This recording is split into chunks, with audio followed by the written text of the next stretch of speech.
안녕하세요. 잡시광입니다. 최근 프랑스 군사 전문지 메타디펜스는 KF-21 20+20 양산 소식이 알려지자 기다렸다는 듯이 KF-21을 깎아내리는 기사를 게재했습니다. 한국이 우선 20대를 먼저 올 6월까지 계약하고 나머지 20대는 추가 검증을 거친 뒤 내년에 계약한다는 방침을 발표하자 프랑스 언론 매체 메타디펜스는 KF-21 보람에 겉보기에만 모범적이었던 4.5세대 전투기였다라는 기사를 통해 KF-21이 개발 과정에서 난제들을 만나 실제로 구현되기 어려운 현실적 문제들에 처해 있을 수도 있다며 한국의 KF-21 개발 사업에 무슨 문제라도 있는 것이냐 날선 비판을 했습니다. 프랑스 매체의 갑작스런 KF-21 깎아내리기는 프랑스 라팔 전투기의 강력한 경쟁자로 KF-21이 떠오르자 이를 견제하기 위한 것이 아니냐는 분석이 제기됐는데요. 그런데 프랑스의 숨은 의도와 달리 반전이 일어났습니다. KF-21을 깎아내리는 데 주력하는 프랑스 언론과는 달리 KF-21의 20+20 양산을 오히려 긍정적으로 평가하는 보도가 영국에서 나온 것입니다. KF-21 보람의 전투기의 양산 결정과 그 의미에 대해 프랑스 군사 전문지와는 전혀 다른 영국 데이터 분석기관의 기고문은 어떤 내용이며 한국과 독일이 추진하고 있는 KF-21과 타우러스 미사일의 콜라보는 어떤 파괴력을 갖는 것인지 오늘은 이 소식 자세히 전해드립니다. 글로벌 데이터는 영국 런던에 있는 데이터 분석 및 컨설팅 회사입니다. 그런데 이 데이터 분석 회사가 지난 4월 8일 이런 기고문을 올려 KF-21 20+20 양산을 깎아내린 프랑스 매체 이코를 납작하게 만들었습니다. 최근 한국은 미래 국방력을 강화하는 조치로 KF-21 보람의 전투기 20대에 대한 양산을 승인했다. KF-21 양산 승인의 진정한 의미는 무엇일까? KF-21 양산 승인은 대한민국의 수많은 방산 수출 기회를 열어주는 계기가 될 수 있을 뿐 아니라 대한민국을 세계 방산 시장의 강자로 만드는 기반이 될 것이란 점이다. 한국은 2032년까지 KF-21 블록 2 버전은 80대를 추가 배치할 것이라고 밝혔다. 최근 몇 년 동안 전 세계 공군은 스텔스와 무인기 기술 역량 확보를 위해 최선을 다하고 있다. 이런 관점에서 KF-21의 스텔스 설계로 카이는 앞으로 새로운 수출 기회를 제공할 것이다. KF-21의 양산이 시작되면 한국의 방위 산업은 중요한 진전을 이룰 것이며 이것은 한국이 아시아 태평양 지역에서 스텔스 전투기를 설계하고 배치하는 몇 안 되는 국가 중 하나로 자리매김하는 것을 의미한다. 북한의 지속적인 위협에 직면한 한국의 전반적인 목표는 주권 영토를 보호하는 동시에 자체 방산 제조 역량을 개발하는 것이다. 더욱이 KF-21 양산으로 해외 공급업체에 대한 의존도를 줄임으로써 한국의 국방 분야의 자립을 촉진할 것이며 우방국으로의 수출 기회도 열어줄 것이다. 무엇보다 최신 항공기 보유 현황 대시보드에 따르면 한국 공군이 보유한 현역 항공기의 84%가 평균 기령이 30년 미만인 항공기인 것으로 나타났다. 신형 KF-21 항공기의 도입으로 구형 장비가 단계적으로 퇴역함에 따라 한국 고정익 항공기의 평균 기령은 더욱 낮아질 것으로 예상된다.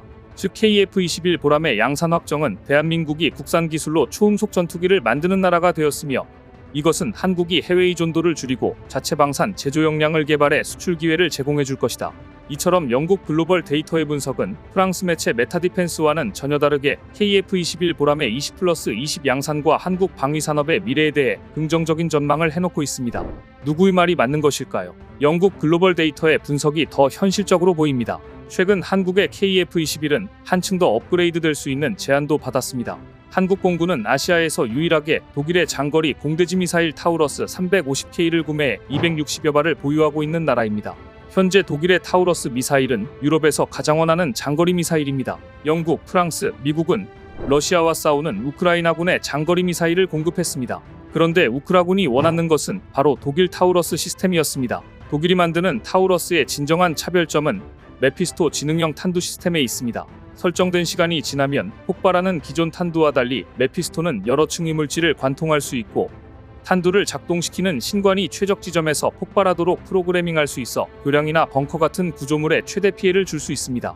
그래서 그렇게 우크라이나가 타우러스 시스템을 지원해달라고 목을 메고 있는 것인데요. 또 타우러스 미사일은 터보팬 엔진으로 구동되기 때문에 터보제트 엔진으로 구동되는 스톰섀도우, 스칼프이지 미사일보다 더 많은 공기를 불어넣어 사거리가 길어집니다.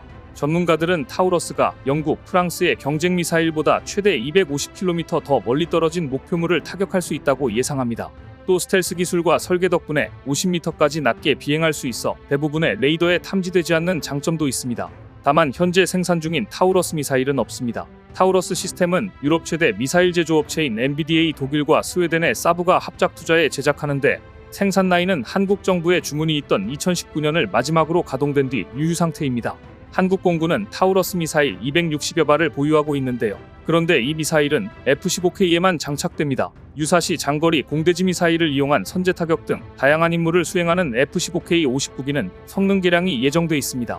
하지만 문제는 한꺼번에 18대가량씩 성능 개량에 들어갈 수 있어 공군의 원거리 타격 전력의 공백이 우려된다는 것인데요. 이 같은 문제를 잘 아는 타우러스의 한국지사 타우러스 시스템즈 코리아의 크리스토퍼 드레브스타드 대표는 최근 인터뷰에서 이같이 말했습니다. 타우러스 350K를 장착해 운용하는 F-15K 전투기의 임무를 분산하기 위해서라도 여러 전투기에 타우러스 미사일을 장착해 운용할 필요가 있다. 따라서 한국형 전투기 KF-21과 KF-16 전투기에 타우러스 장거리 공대지 미사일 장착을 위한 체계 통합 기술을 지원할 의사가 있다. 타우러스는 한국 방산기업 LIGNX1과 장거리 공대지 미사일 공동 개발을 추진 중인데요. 여기에서 한 발 더 나아가 타우러스 대표가 KF-21이 타우러스 350K를 운용하는 백업용 전투기 역할을 할 수 있도록 F-15K 외의 다른 전투기에서도 활용할 수 있는 방안을 고민해 볼 것을 한국 측에 제안하고 싶다. 타우러스 측은 독일 정부와 함께 기꺼이 한국과 독일의 협력을 지원할 뜻이 있다고 밝힌 것입니다. 지금 타우러스 미사일은 돈 주고도 못 사는 명품이 되었습니다. 한번 생산하려면 부품부터 만들어야 해서 최소 2년은 걸리기 때문입니다. 그런데 타우러스의 마지막 생산 물량을 도입한 나라가 바로 대한민국입니다. 그럼 한국은 왜 타우러스, 즉 장거리 공대지 미사일을 260발이나 구매했던 것일까요? 한국은 F-15K의 공대지 미사일로 사거리 280km의 슬래미알 47발을 도입했지만 이보다 긴 사거리와 파괴력을 갖춘 미사일이 필요성을 느꼈습니다. 그러나 미국이 제즈미 수출을 반대하고 또 제즈의 신뢰성에 의문이 제기되자 한국은 그 대안으로 타우러스를 도입했던 것입니다. 그 결과 한국 공군이 운용하는 F-15K에 타우러스 2발을 탑재하는 것이 가능하다는 것이 입증되었고 그래서 타우러스를 도입했던 것입니다.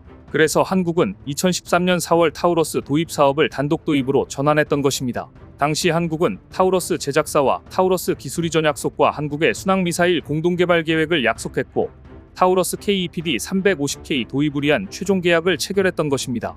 이래서 한국이 아시아에서는 유일하게 타우러스 KEPD 350K를 보유한 나라가 되었던 것인데요. 그러니까 한국은 보유하고 싶어도 못하는 타우러스를 260발이나 보유하고 있으면서 타우러스 개발사와 차세대 버전을 공동 개발할 수 있는 위치에 있는 것입니다. 러시아 우크라이나 전쟁은 기존의 전쟁 문법이 꼭 들어맞는 것은 아니라는 점을 확인시켜주기도 했지만 이 한 가지는 변함이 없다는 것을 인식시켜 주었습니다. 바로 제공권에서 우위를 점한 나라가 전황을 확실히 바꿀 수 있고 전쟁에서 우위를 점할 수 있다는 점입니다. 한국도 이 점을 일찌감치 인식하고 스탠오프 방식의 초정밀 장거리 공대지 미사일을 개발하고 있는데요. KEPD 350K2, 속칭 타우러스2입니다. 원래 타우러스는 독일과 스웨덴 등 범유럽에서 개발 제작한 것이지만 타우러스2는 한국에서 개발 중이라는 점도 한국의 저력을 보여줍니다. 현재 한국과 타우러스 개발사는 기존 타우러스의 무게를 줄여 F-16이나 경공격기인 FA-50에도 장착하여 운영이 가능하도록 논의 중이며 더욱 기대되는 것은 KF-21 보라매에도 타우러스가 탑재될 가능성이 높습니다. 이렇게 된다면 KF-21이 중거리 미사일 능력이 약하다는 약점을 보완하게 될 것이고 나아가 독일과의 협력으로 타우러스 350K2가 개발된다면 이것을 KF-21 블록원에 체계 통합을 할 수도 있습니다. 이 일이 현실화되면 KF-21의 수출에는 그야말로 청신호가 켜질 것입니다. 전 세계는 지금 전투기 시장에서 장거리 공대지 미사일을 원하고 있습니다. 장거리 타격용 무장이 없는 전투기는 수출이 불가능할 정도입니다. 그런데 이 시점에 독일 타우러스 시스템즈가 한국과 공동 개발을 위해 LIGNX1 기술자들의 독일 방문을 협의 중이며 앞으로 MOU 진행 상황에 따라 독일 기술진이 한국에 와서 협력할 수도 있다고 밝힘으로써 한국은 이제 KF-21 등 한국 전투기와 FA-50 경공격기의 수출에 더욱더 유리한 고지를 점할 전망입니다.